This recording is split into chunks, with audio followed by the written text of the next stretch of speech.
What's up everyone, welcome to today's video, welcome to the Video Game Fight School channel. Thank you very much for tuning in. There's an article that I'm going to show you guys the headline for. I want you to take a look at this article and I want you to just take 5 seconds to tell me if you know exactly what's going on here or not, or if you're confused.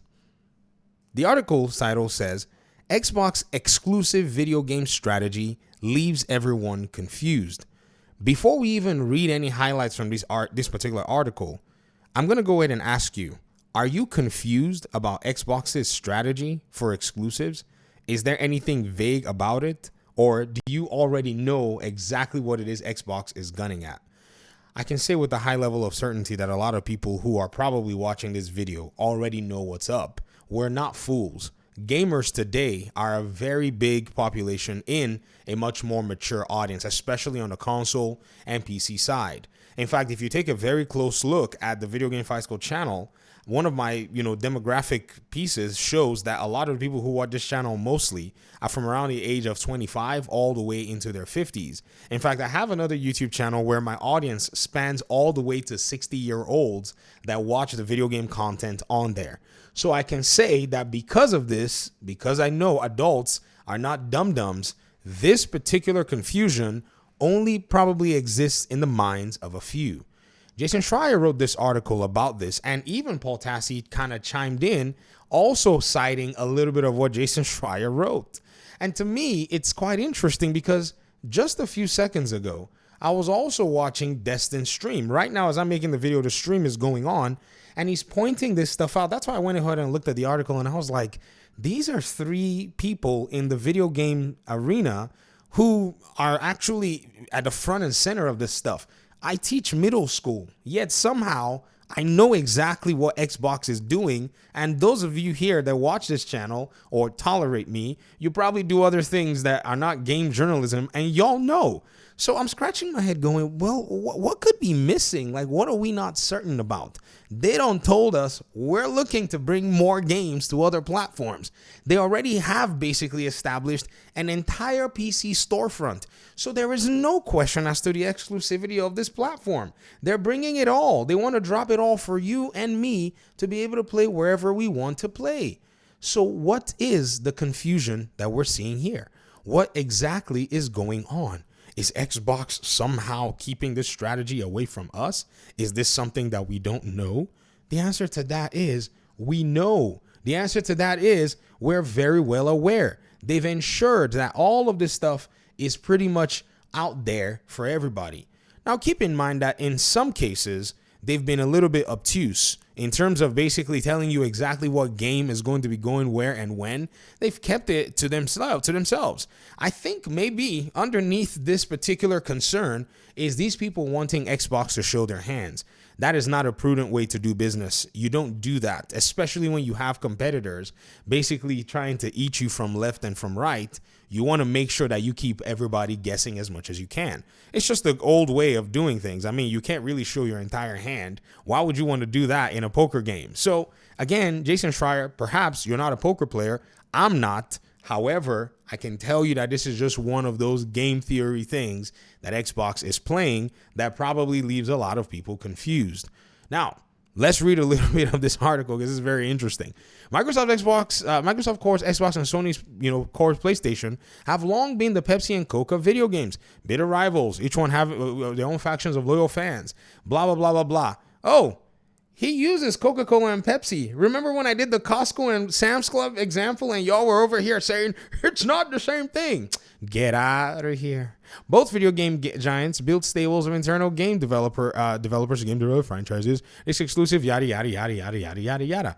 But a series of poor business decisions in 2013 gave PlayStation a huge lead over Xbox One in hardware sales, in bringing in new customers. We know this. And Microsoft's gaming group has been playing catch-up ever since. Okay, Microsoft no longer reports hardware sales, but analysts estimate that the latest PlayStation is now outselling Xbox upwards of 5-1. Yes, but even the same PlayStation themselves have said that regardless of their hardware sales, because Xbox has positioned itself to deliver content on PC, mobile, and through subscription, they have leapfrogged the competition. Basically, their pillars are behind PlayStation.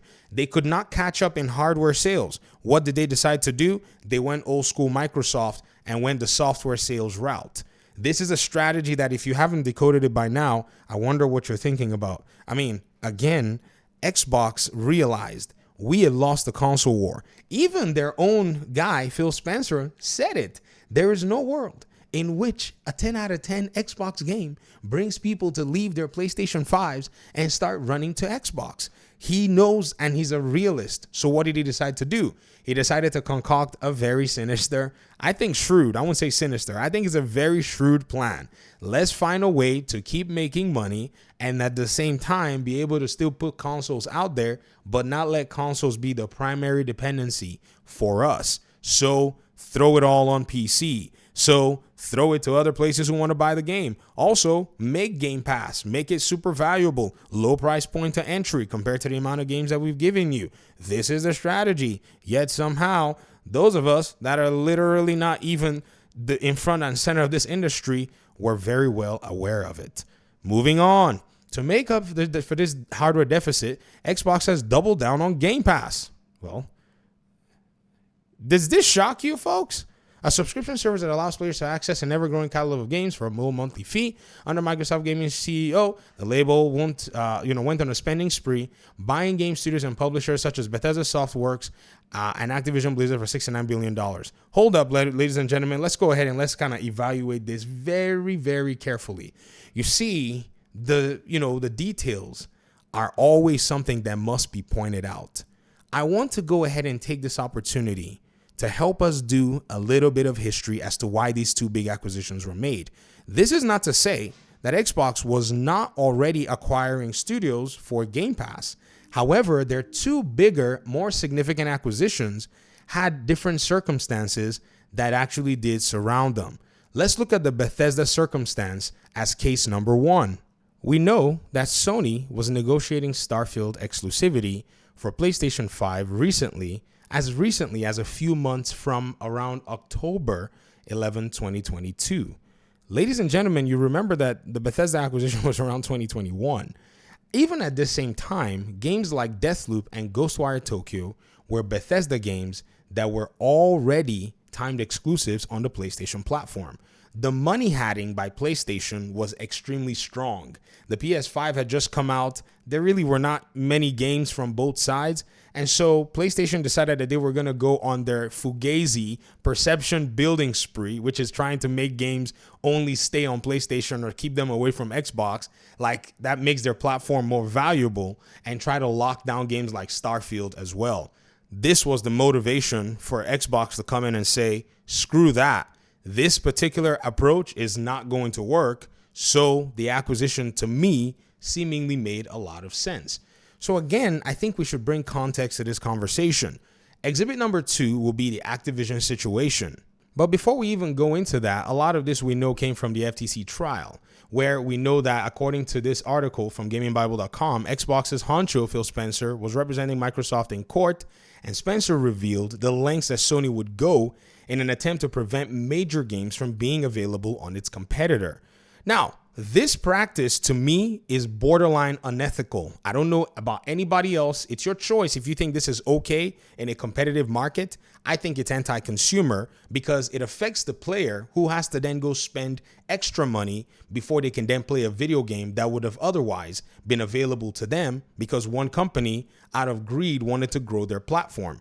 I'm very surprised that a lot of people in the gaming industry do not say anything against this particular practice. I don't care who does it, Xbox or PlayStation or whomever is doing it. It is a very big anti-consumer practice and must be called out for exactly what it is. From this article that was actually written here on The Gamer, we know that Activision threatened to remove Call of Duty from Xbox over revenue shared. This one was Activision basically trying to pull their weight and also their comfort level on PlayStation, where they sold a lot of copies and their own Battle.net platform, and they wanted to basically lord it over Xbox to get a deal where they got a higher revenue share. So basically, in a sense, I don't know exactly what this would have looked like. Maybe they wanted to pay only 20% versus 30% or whatever it is. But it was actually noted in the FTC trial that this was the case. I think these two circumstances probably moved Xbox to find a place to park their $79 billion plus whatever it is you want to call it, in order for them to be able to ensure that they're not basically being left out of some really heavy hitting games. So back to Jason Schreier's article, I think this context needs to be pointed out very much so, because these two were not necessarily exclusive to just buying the publishers to put on Game Pass. It just happened to be that they needed to find a way to ensure that they were staying. So it just made sense. We buy them, we stay in the relevance, especially being two major publishers, and then we dump them on Game Pass either way. So this is definitely something that I wanted to go ahead and point out, because if you don't point this stuff out, because there's a lot of information, we're looking at years and years of stuff that has gone down, and at the end of the day, it makes sense. Now, here's what's very interesting. This says, for a lack of better term. So let's keep going with this particular paragraph, because I think, it's very interesting with what Jason Schreier is saying. But since closing Activision deal last fall, Xbox has made a series of moves that have left fans and analysts baffled about its overall strategy. It has laid off thousands of staff, so has Sony, shuttered studios, so has Sony, and been unable to articulate a consistent, maybe not shuttered studios, articulate a consistent message about how it plans to release games. Xbox fans assume those big acquisitions will lead to more exclusive games that help justify their console purchase, but the opposite has happened. Jason Schreier, even while the Activision acquisition was going on, everybody knew that this Activision acquisition was not about exclusives. Oh my goodness. Even with the Bethesda one, Phil Spencer said it was a case-by-case basis that nobody really believed. Starfield is not exclusive yet. Indiana Jones is going as a timed exclusive. Doom is not going to be exclusive. And Hi-Fi Rush went. So at the end of the day, we already knew that this was going to be more of a, as it's convenient for us, aka Xbox, we're going to unleash the games wherever we feel the games are going to go. And the more expedient it is for us to make money, the more you're going to see these games go where it's going to make us money. This is the idea behind it. Now, if anybody has written that article and doesn't seem to know, or maybe is in a sense thinking that they're concerned about what might be going on, man, ladies and gentlemen, I just have to say they may be digging their head in the sand or maybe living under a rock, because we all know exactly where things are going in this particular market. I think Xbox is going to keep some cards close to its chest. It's not going to lay all its cards out on the table. And so-called gaming journalists, to me, they baffle me as to how they come up with their conclusions. And like I've said, perhaps maybe this is a matter of just articles that need to be written and, clicks have got to be farmed. But at the end of the day, man, we all know what's going down. So a lot of these pretenses are very funny. We just need to come to acceptance with the reality that Xbox is going to do what it needs to do to farm money and stay competitive in the market. And even PlayStation right now, are we clear on their own exclusive strategy? Because if we needed to look at it from all perspectives, PlayStation isn't telling us either what their lane is. They first said to everybody that, hey, live service games are going to be day and date, but our other games are going to remain exclusives on our platform and possibly come out on PC later on. However, we know that that has quietly been modified, seeing as Until Dawn is coming day and dates to PC. And then I'm going to hear people on one side yell and shout, but it's actually a remake. Who cares? The Last of Us Part 1 remake showed up late, according to PlayStation's lane. Then you have Horizon Adventures, which is a day and date, not a remake, owned by, basically published by PlayStation, partly owned IP, being developed by a PlayStation studio, coming day and date, skipping the PS4, going to the Nintendo Switch, which is also another competitor. And now I can also basically make that argument for PlayStation. Could this be a media bias that we're seeing? Could this be some kind of a, we don't know what's going on because we don't want to know what's going on, or because we know that Xbox is relevant, and if we don't talk about Xbox, PlayStation doesn't necessarily bring in as much coverage anyways. No one's talking about PlayStation, like, really, no one's been talking about PlayStation for weeks, for months, the whole year. No one said anything about PlayStation in terms of what they're doing, because the market leader is actually Xbox right now. And I'm saying it in terms of the consoles. Xbox is literally defining what the market is going to look like. They may not look successful doing it. However, They have enough backing, they have enough financial weight to throw around. And boy, I'm telling you, if you were in this space right now, if you had anything to lose, you're probably freaking out. And I was dead on. Seeing PlayStation's documents leak and seeing what they concluded, I was like, wow, I cannot believe that even themselves were seeing it. I thought they probably had a little bit more of a nerve to still hold on. But when the storms are hitting, believe you me, you're going to see these games on day one are coming. Thanks for watching. That was cheeky. Peace out.